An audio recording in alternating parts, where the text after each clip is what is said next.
Assalamualaikum warahmatullahi wabarakatuh. Selamat datang kembali di Hadiah Channel.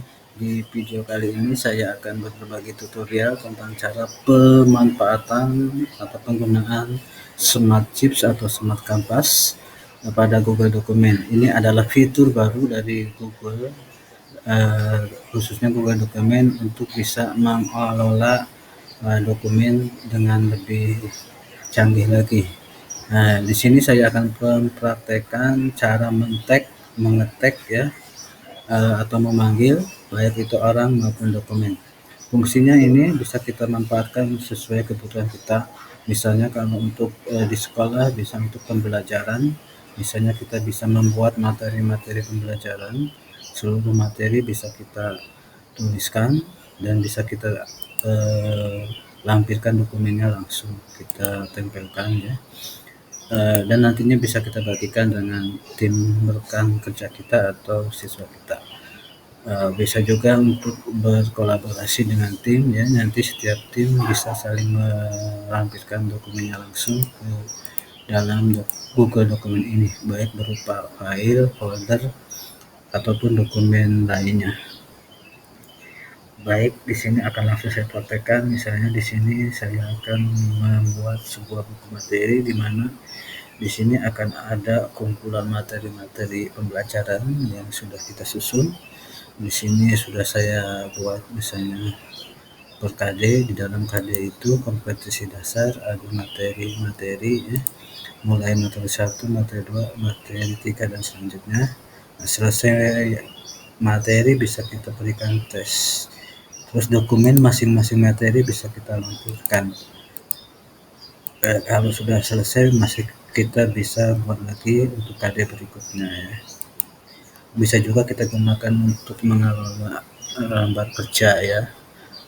Pokoknya ini akan sangat bermanfaat untuk mengelola dokumen-dokumen ya, karena dengan cepat kita bisa menemukan dokumen tersebut. Berbeda kalau dengan tampilan di Google Drive hanya berupa folder-folder. Nah, di sini pun kita bisa memanggil folder ya. Pokoknya semua yang bisa kita panggil. Nah, cara untuk memanggil, men-tag orang atau dokumennya kita awali dengan tanda seperti ini. Untuk menandai orang, tinggal kita pilih orangnya, misalnya ini, maka akan muncul orang yang kita tandai. Saya contohkan lagi, saya hapus. Untuk orang berikutnya, nah seperti ini. Saat dia membagikan atau men-tag orang, misalnya orang tersebut akan mendapat akan diberitahu bahwa kita masukkan ke dalam dokumen kita atau tim kita ya. Maka kita dipilih untuk membagikan dokumennya ya. Jadi untuk membagikan dokumen kita bisa klik bagikan atau tutup kalau tidak mau ya. Nah, bisa kita bagikan dokumennya di sini ya, dengan berbagai pilihan. Ada pilihan editor, ada pengakses lihat saja. Nah, kalau pengakses lihat saja, dokumennya hanya bisa dilihat oleh mereka, tetapi mereka masih bisa membuka file atau link dokumennya ya. Dia tidak bisa menambahkan, mengedit dokumen ini ya. Kalau editor dia bisa melakukan apa saja.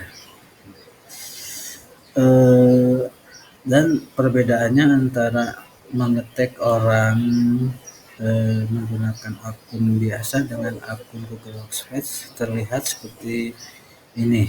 Ini kalau menggunakan akun Google biasa maka akan muncul tulisan emailnya ya, ini tulisan emailnya muncul semua ya, misalnya wali kelas 49@gmail.com. Jadi tidak muncul nama profil akun Google-nya. Nah, itu bedanya kalau menggunakan akun Google biasa. Sekarang saya akan hapus ya, saya klik, saya hapus. Cara menghapusnya tinggal kita klik terus kita hapus saja. Saya akan contohkan perbedaan menggunakan akun Google Workspace ya. Oke, saya awali dengan tanda add untuk memanggil orang.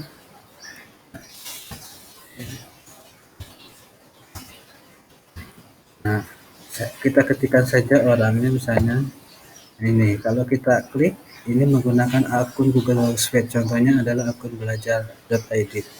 Nah, saat diklik, nah ini muncul orangnya ya. Jadi muncul nama orangnya, tidak nama emailnya. Nah, ini untuk mengetik orang. Saya contohkan lagi, misalnya banyak sekali. Nah, ini ya, ini akan muncul nama orang sesuai yang dia tulis di profil Google-nya ya, akun Google-nya, bukan muncul nama emailnya saya. Nah, ini seperti ini. Jadi fungsinya ini untuk men-tag orang ya. Sekarang untuk men-tag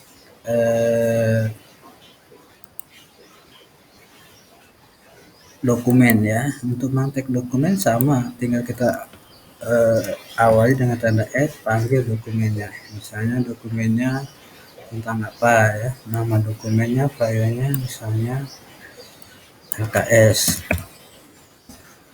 Akan muncul pilihan-pilihan LKS di sini. Nah, misalnya kita panggil LKS ya, seperti ini ya. Ini misalnya. Nah, seperti itu ya untuk memanggil file atau dokumennya. Misalnya saya panggil lagi foto Google dokumen, misalnya apa ya, statistik misalnya,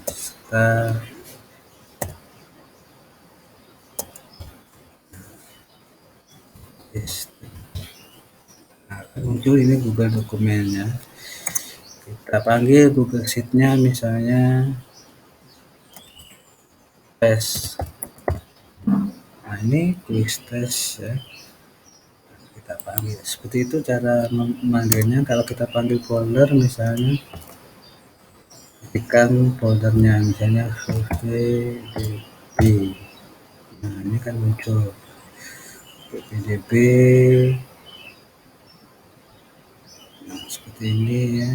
Oh, ini folder. Kalau kita panggil misalnya Google Form, misalnya soal. Nah, ini soal ya, Google Form. Kita panggil foto, misalnya JPG atau PNG, kita panggil foto, kita ketikkan. Nah, ini muncul folder foto ya. Ataupun kita panggil fotonya langsung. Nah, ini muncul di bawahnya, ini ada ya, nggak kelihatan ya, scroll.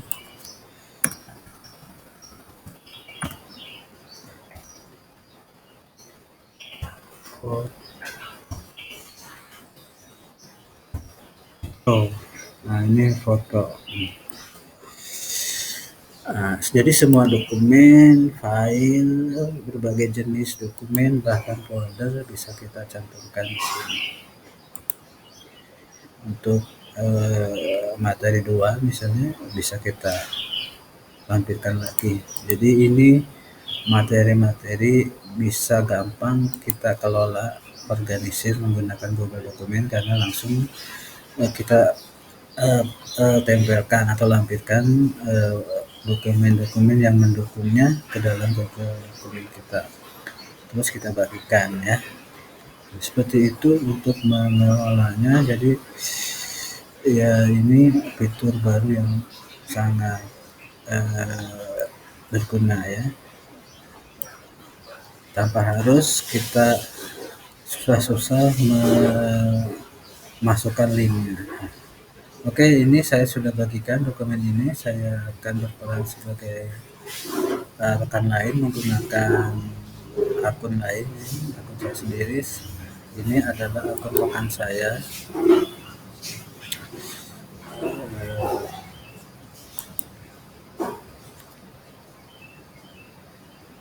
Akan saya ganti ininya ya, akunnya. Nah, ini.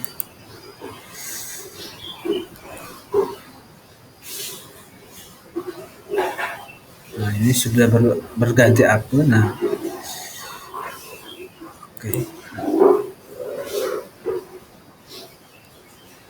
ini dia akan mendapatkan akses ke dokumen-dokumen yang sudah kita lampirkan ya. Ini akun, saya contohkan di sini ya. Dia juga rekan kita nantinya bisa membagikan dokumennya juga, melampirkan seperti ini ya. Oke, saya praktekkan untuk membuka. Misalnya yang ini bisa kita buka ya. Tinggal kita klik saja, maka akan terbuka. Misalnya ini LKS-nya ya,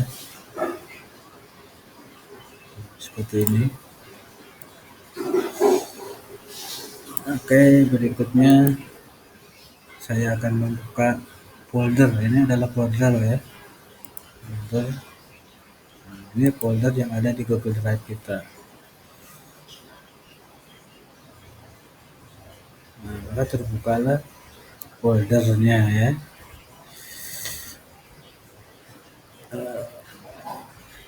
Nah, ini isi foldernya.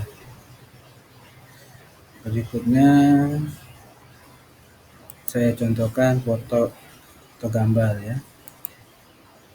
Nah,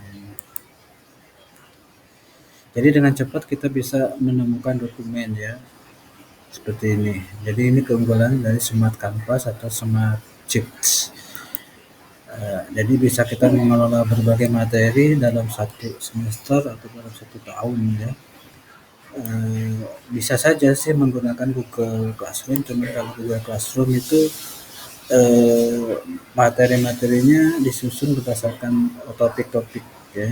Jadi siswa harus membuka Google Classroom-nya dan mencari topiknya. Kalau di sini ya kelebihannya tinggal kita cari saja materi apa, tinggal kita kontrol F pada keyboard, cari saja materi apa, materi 1, enter.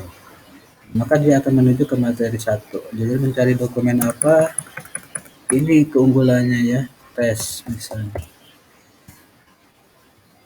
Ini kalau dokumennya.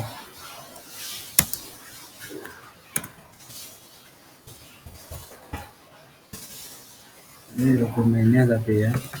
Materinya misalnya ulangan. Nah, ini langsung menuju ke ulangan materi 3 misalnya. Materi 3. Ini langsung menuju materi 3. Tinggal kita klik dokumen-dokumennya. Jadi dokumennya bisa apa saja untuk mendukung penguasaan materi yang kita inginkan ya. Seperti ini sekedar contoh yang bisa kita terapkan, bisa kita gunakan sesuai kebutuhan ya. Mungkin ada materi yang terlewat ya, bisa nantinya kita perdalam lagi ya, rekan-rekan perdalam lagi. Jadi ini keunggulannya pengorganisasian materi ya dalam Google Dokumen. Baik, itu saja yang bisa saya sharekan. Saya tutup. Wassalamualaikum warahmatullahi wabarakatuh.